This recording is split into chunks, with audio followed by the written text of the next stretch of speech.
The day finally came where the Marcy correction officers will face the consequences of their actions. They took the life of Robert Brooks. His family was waiting for him to be released within a year. They loved him and knew that Robert would start fresh and live a healthy life surrounded by family and friends that supported him. The first one up is Anthony Farina. He's 49 years old and you can see that he lost a lot of weight. So maybe the guilt of his actions finally got to him. Or maybe it's because the next time he will be a free man. He's gonna be 71 years old. Anthony Farina.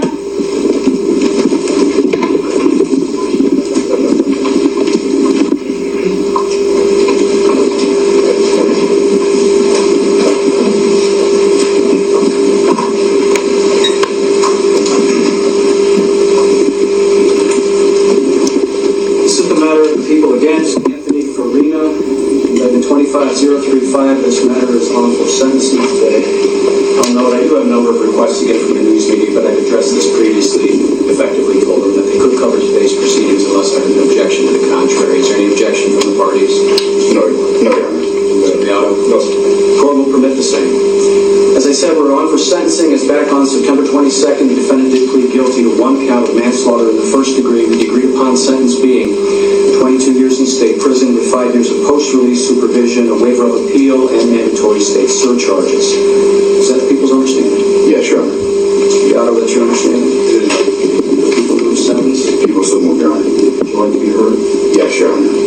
Before I speak, there are two statements that I'd like to read on the record.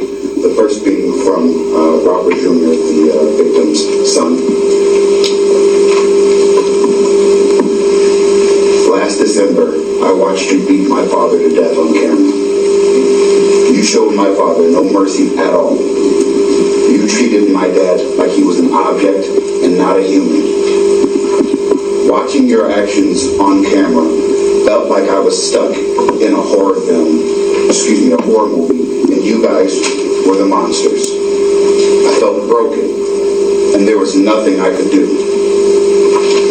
I will never get my dad back. I pray your loved ones never have to endure the kind of pain I experienced.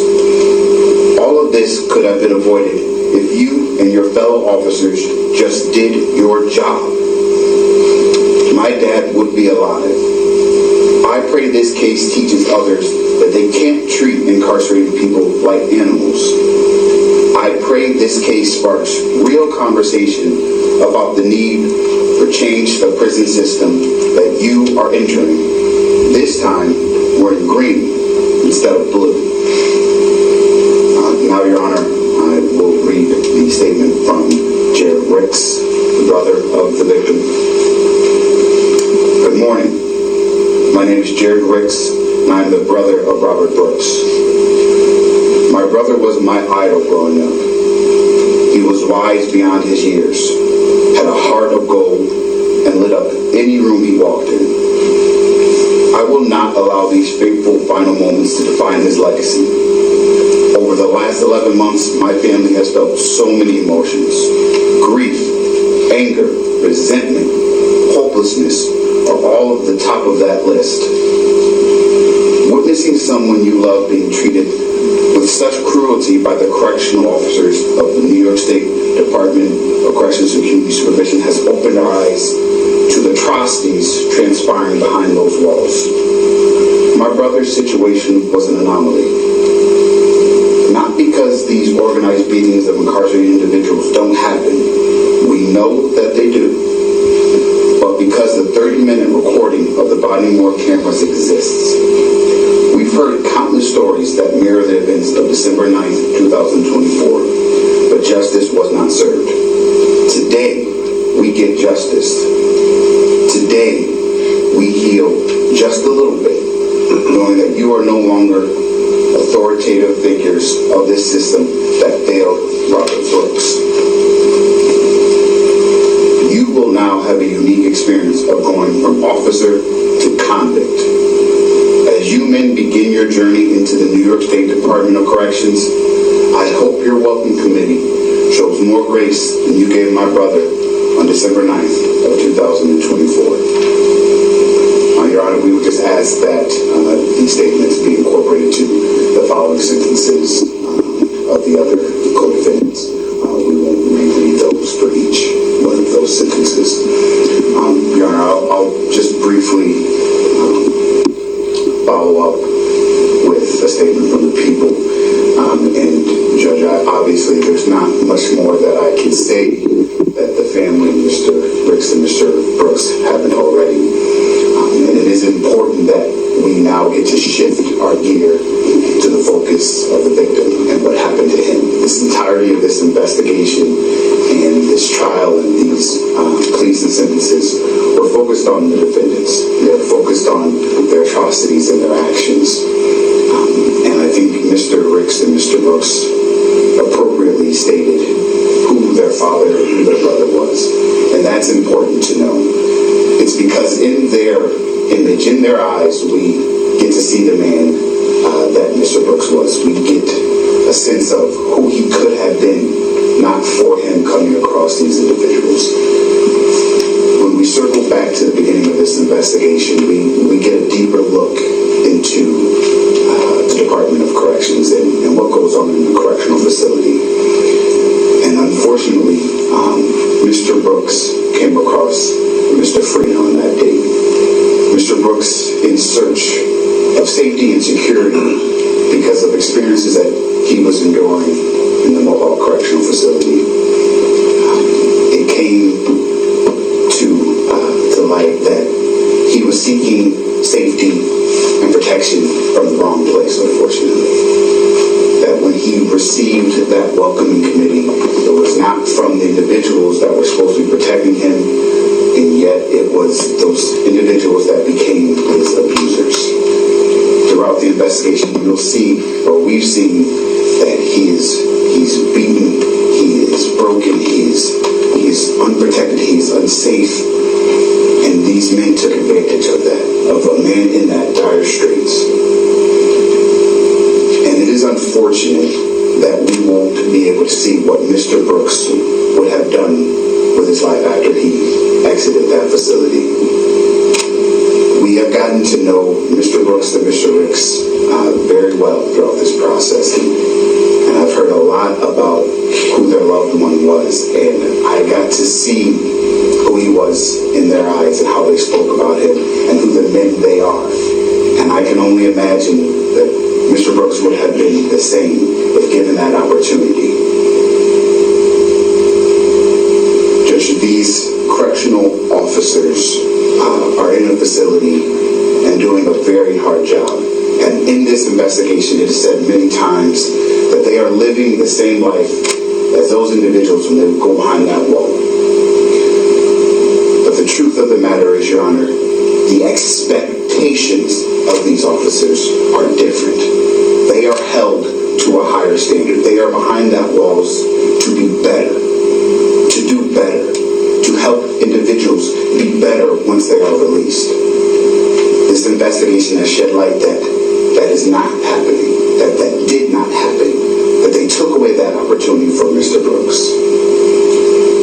It said in the statement that they hope that he gets treated better than their loved one was. And truly speaking, Judge, I don't know if that will happen. But I will say, and I will echo that I've said to the family, that the death of Mr. Brooks has shed light on that. So at least now we know there is a potential that these things won't happen again, and that these individuals, these incarcerated individuals, these men and women serving their time will be granted that opportunity to be better once they leave. Thank you. Thank you, Mr. Woodcourt. Mr. Rihanna, would you like to hear it? Just briefly. I come to know Anthony well throughout this case. One of the curious on body worn camera is not the man I know.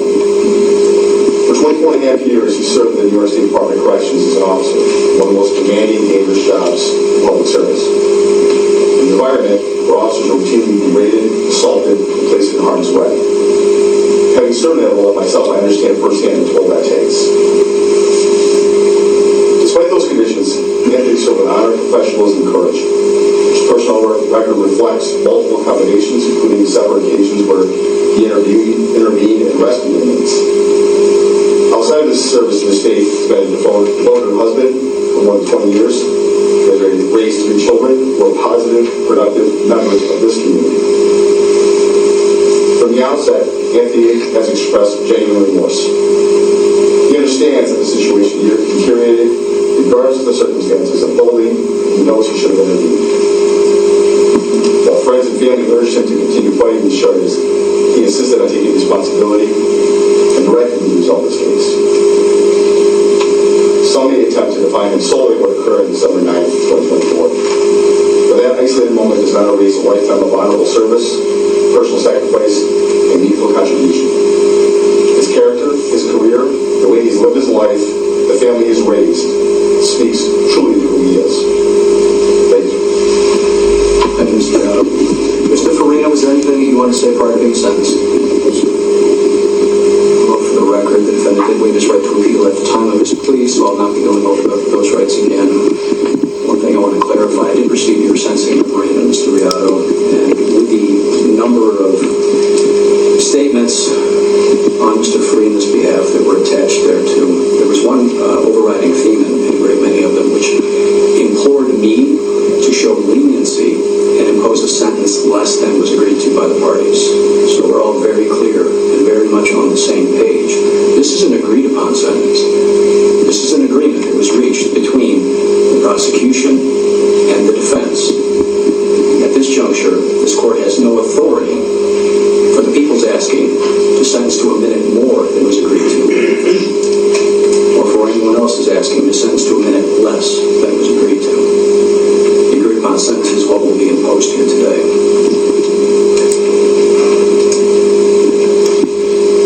As to the conviction for manslaughter in the first degree, the defendant is hereby sentenced to a determinate sentence of 22 years in state prison. In addition, there is imposed 5 years of post-release supervision, along with a mandatory surcharge, crime victim, and DNA fees, which will total $375. The defendant is committed for the term of his sentence.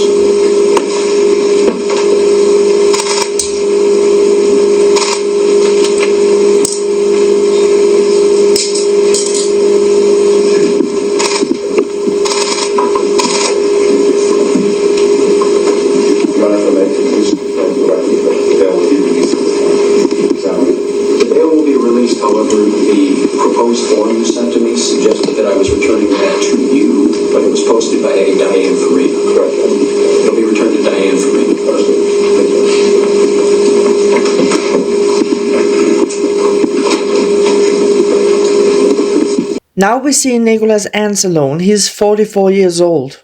He looked very casual, but he also seemed to have lost a lot of weight. He was described as the one that enjoyed the beating the most. And the next time he's gonna be a free man, he's gonna be 66 years old. Nicholas Anzalone.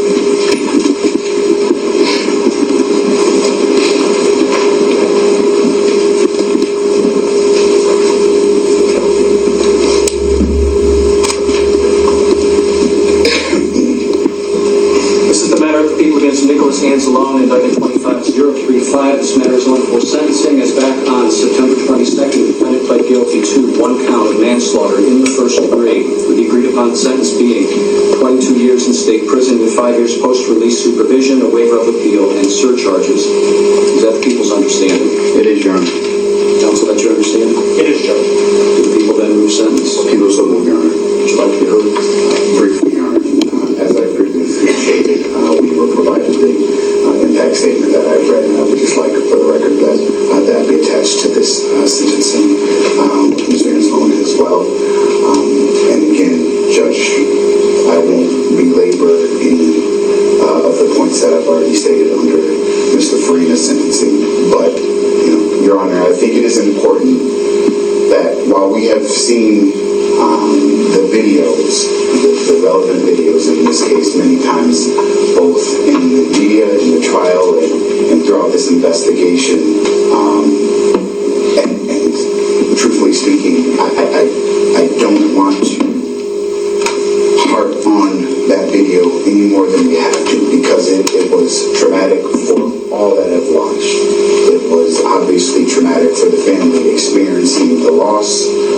loved one and having to essentially relive his death every time that was played.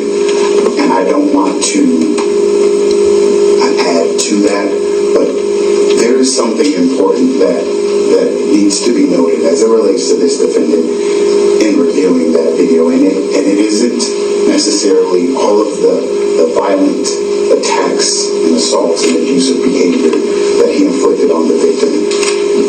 Your Honor, what is really troubling and what really affects the people in this situation is the face and expressions of Mr. Anzalone during that assault.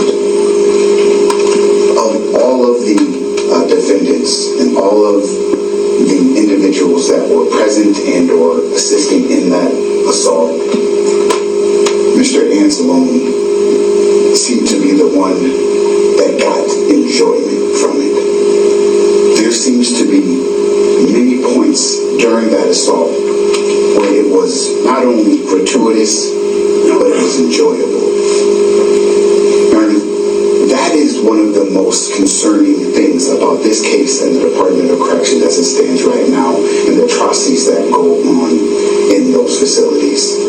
That there are individuals like Mr. Anzalone who aren't trying to maintain order, that aren't trying to restrain individuals for safety of other officers or other incarcerated individuals, but are using force because he can, because he enjoys it, because they are at his will. Again, Your Honor, the family has spoken on many occasions about their loved one, about Mr. Brooks. And you can see in the video as well, he seemed like a very kind-hearted person, and his loved ones echo that and express that and confirm that. That meant nothing to Mr. Anzalone, because he did not see Mr. Brooks. He did not see the potential in Mr. Brooks. He saw someone that he could control and that he could dominate. That is what's troubling about this case and this investigation and this defendant. And it was stated in the impact statement that there's hope that he is treated better than Mr. Brooks was, and that there is a potential or a hope that he doesn't get the welcoming committee, and I do hope that as well, Your Honor. And I do hope that he is afforded an opportunity to be better and grow from his experience when he is inside. But truly, I fear that he will and has learned nothing, because a person that we saw do what he did on that video and take the pleasure in that is someone that I don't think is redeemable at all. And I think that his time inside is for the benefit of this community, because the community and others needed protection from him that Mr. Brooks couldn't get. Thank you. Counsel, would you like to hear before sentencing? Briefly before comments, Judge, I have character reference letters that I previously provided this morning to the District Attorney's Office. I wonder if we'd be able to ask that they accompany the pre-sentence report along with them. Those above and beyond what was already forwarded to me by email? Mr. Sofranco had forwarded them. Yes. Do you know when that was? Apologies.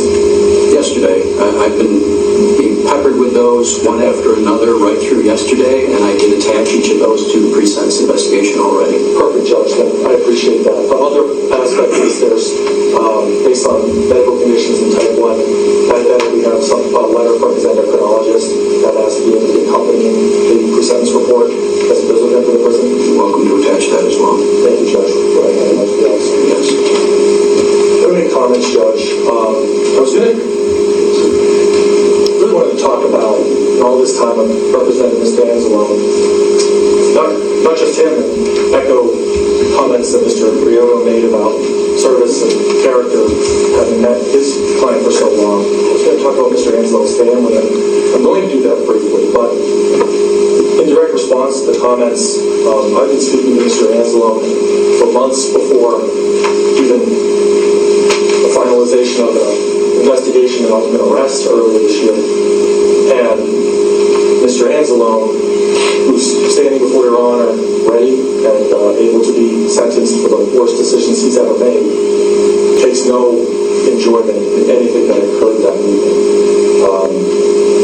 He's not that person, and in fact, I believe the pre-sentence report shows that, well, that's the decision that he made, he's prepared and ready and will be sentenced for it, that the sum and character of Mr. Anzalone is beyond that as well. He's not solely that one incident. And in our system, many times individuals need to and are punished for what ultimately was the worst cautious decision that they made. But Mr. Anzalone takes no pleasure. Repeatedly throughout this case, it's been acknowledged in many ways, up to and including his conviction for manslaughter, that Mr. Anzalone never wished for Mr. Brooks to die. That he acknowledges his role in that cause. And that it's clear from the video about the intent to injure. And we're not in any way negating that. But Mr. Brooks' death and the horrific tragedy that is not something that Mr. Anzalone, in either his actions or after, in any of those moments, it takes any enjoyment whatsoever. The PSI is clear, the letters are clear as to his character outside and in the community. As I said, I could talk more about Mr. Anzalone, but I believe that's set up through those letters in the pre-sentence report. What I've also gotten to know is his wife, his parents, other family members who have come both to our office, us to their homes, and the love and care that they have. And I don't believe anyone at any point could ever allege that those individuals had any involvement or have any fault in this crime. And they too are horrifically injured by this, and that Mr. Anzalone knows as well. It is both his sorrow and his statement that he said about Mr. Brooks and his family, as well as to his own. And it's reflected as coming through, I believe, in the pre-sentence report and otherwise, as genuine. As they've said, as the government has said at multiple points, Mr. Brooks tragically was not given the opportunity to show who he could be after. And I echo those comments. That is a tragedy. I believe Mr. Anzalone will take every moment of his sentence and his eventual release in showing that his true character is not that day and that he is prepared to serve out that sentence for what he did. Thank you. Counsel, if you have additional copies of those character letters you wanted, I'll take them. They seem to have become separated from the PSI after it was provided to you. My apologies and thank you, Judge. Thank you. Mr. Anzalone, is there anything that you want to say prior to your sentence? Nobody. Enough for the record that the defendant waived his right to appeal at the time of his plea, so I'm not going over those rights again. I've been at this a long time, and I've seen a lot of terrible things in this room. I've never seen so many lives destroyed in a moment.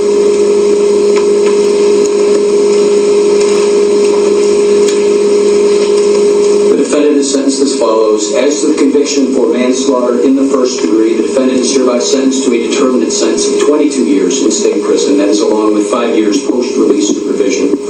In addition, there is imposed a mandatory surcharge, crime victim, and DNA fees, which will total $375. The defendant is committed for the term of the sentence.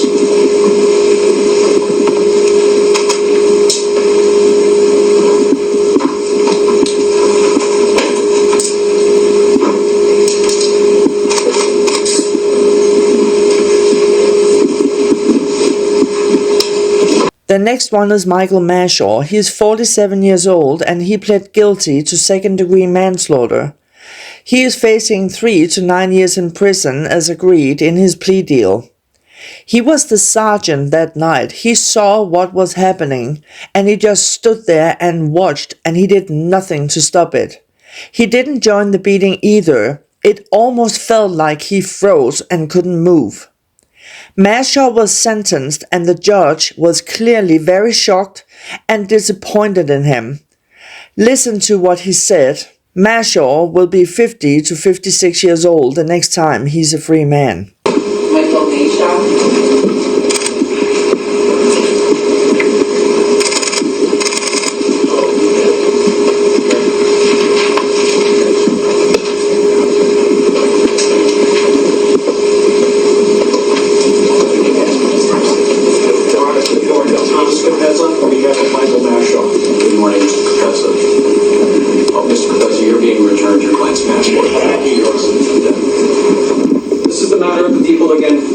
Michael Mashaw, indictment 25035. This matter is on for sentencing today. Back on September 22nd, the defendant pled guilty to one count of manslaughter in the second degree, with an agreed upon sentence of 3 to 9 years in state prison, along with mandatory state surcharges. Is that the people's understanding? It is, Your Honor. Mr. Canessa, that's your understanding? Yes, Your Honor, and he has not waived his right to appeal. That's my understanding as well. Do the people then move sentence? We do, Your Honor. Would you like to be heard? Briefly, Your Honor, again, we would incorporate the statements made by Mr. Brooks Jr. as well as Mr. Wicks. And this is a negotiated disposition, so I won't belabor many points here, but I do feel that the record needs to be clear that Mr. Mashaw was the sergeant that night. But more than that, he was the lead sergeant. As we found in the trial, he was solely and individually responsible in his own mind for that use of force on Mr. Brooks. So while Mr. Brooks was being beaten, while Mr. Brooks was deteriorating before his eyes, that was Mr. Mashaw's responsibility. And he did nothing. He didn't help Mr. Brooks. He didn't protect Mr. Brooks. He didn't get Mr. Brooks treatment. He walked out of the room after Mr. Brooks had been stripped down to his underwear, clearly in absolute crisis, and he mocked him. And we saw that. It was captured on video as he looked at Sergeant Trombley and he arranged his hands as Mr. Brooks' hands were being held up by his head while Mr. Brooks was dying. For all of that, Your Honor, while we understand that Mr. Mashaw never touched Mr. Brooks, he was deeply responsible. And it is important for all of us and for the justice system as a whole that he be held accountable as we've agreed that he would be today. He will deserve every second of the sentence that you will impose. Thank you. That's what you like to hear. Your Honor, thank you. Mr. Mashaw has accepted responsibility for what occurred, but there's much more to Michael Mashaw than December of that year. Michael Mashaw is devoted to his faith, devoted to his family, devoted to his friends, as evidenced by the character letters that came out, including two letters by two incarcerated individuals who credited Mr. Mashaw for his fine work in guiding them to a better life. The tragic events of December are not in dispute, but there's much, much more to Michael Mashaw than the events of that day. He accepts responsibility and he's prepared to serve his sentence. Counsel, Mr. Mashaw, is there anything you want to say prior to your sentencing? No, Your Honor.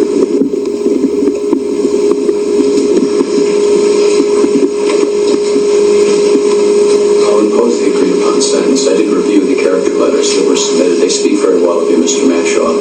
Appreciate your service to our country. The words of the prosecution are well put here in the sense that some of us got to spend a lot of time watching and rewatching that video in the recent trial of this matter. There's individuals responsible for what they did. I couldn't help but notice as you stood there while this unfolded. The seal of the state of New York on one shoulder, the American flag on the other shoulder. You were there for us, you were the purpose. The person who had the authority, whose job it was, the reason you were there was to make sure something like this didn't happen. You were in the best position to say stop, and you didn't.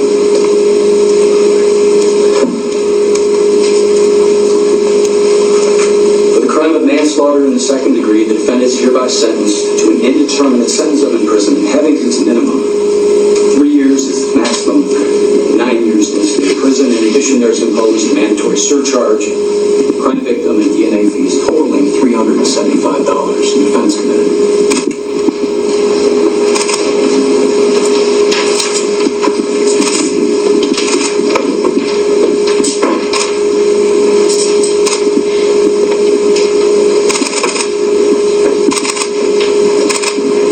The next one is David Walters. He's 36 years old and he also pled guilty to manslaughter in the second degree.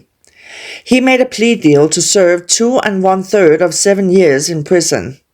He never laid a hand on Robert, but he was there, and like some of the other officers, he saw and heard everything that was going on, and he did nothing to stop it. He will be 38 to 43 years old the next time he's a free man. David Walters.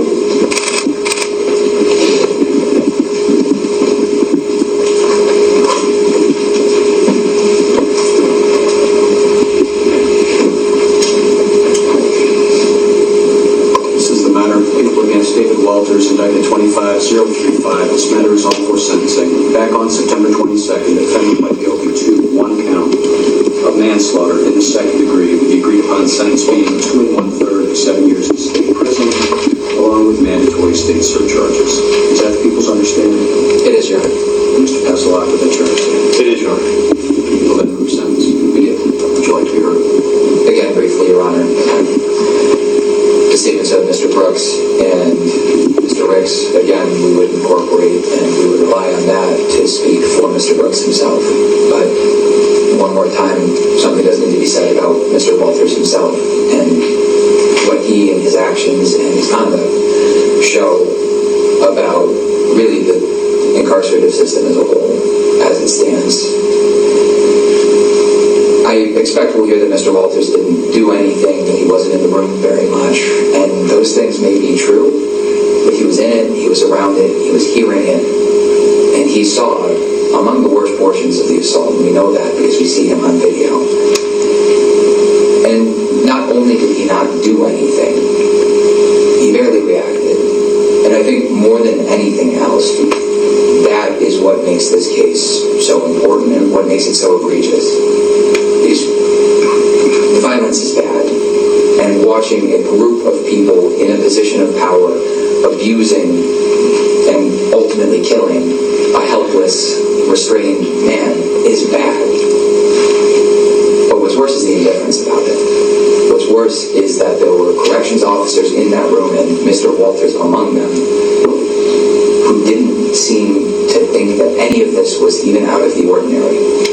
There was no look of shock. There was no surprise. There was no sense of urgency about any of it. This is routine for them. That, more than anything else, was what we took away from that video. And, Your Honor, that can't be the case. This can't be the routine. This cannot be how incarcerated individuals are treated.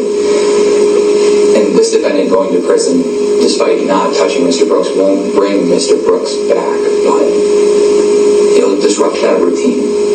It will change how those people in those walls view their job. This was not acceptable. What Mr. Walters did was not acceptable. And he needed to be better. And going forward, I hope every corrections officer will be, because of what happens today. And we would ask Mr. Walters to be sentenced as agreed upon. Thank you. That's one. Thank you, Your Honor. At this point, I believe I've exhausted all that can be said with regard to Mr. Walters in this matter, in this venue. Thank you. Mr. Walters, is there anything that you would like to say prior to being sentenced? No, sir. And as to the conviction for manslaughter in the second degree, the defendant is hereby sentenced to an indeterminate sentence of imprisonment having its minimum 2 1/3 years as its maximum 7 years in state prison. In addition, there is imposed a mandatory surcharge, crime victim, and DNA fees, which will total $375. The defendant's committed for the term of the sentence. Your Honor, may I protest on the PSI for the court? Thank you.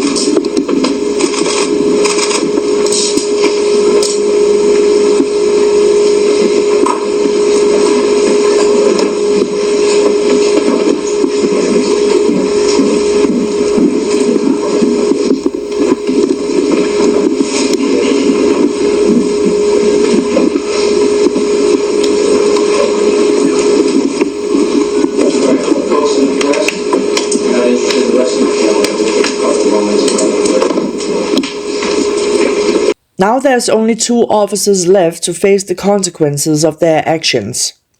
David Kingsley is to be sentenced on December 16th for second-degree murder and first-degree manslaughter. Michael Fisher wanted a trial on his own, and his trial date is set to start on January 12, 2026. This case is so heartbreaking and it destroyed so many families.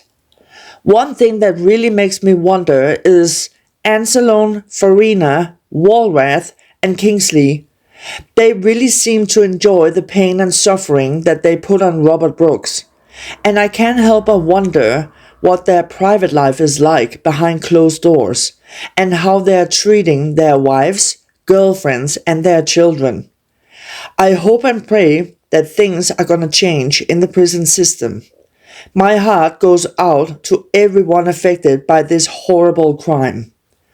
So that's it for today's video. I want to thank you all so much for watching, and until the next one, take care and stay safe.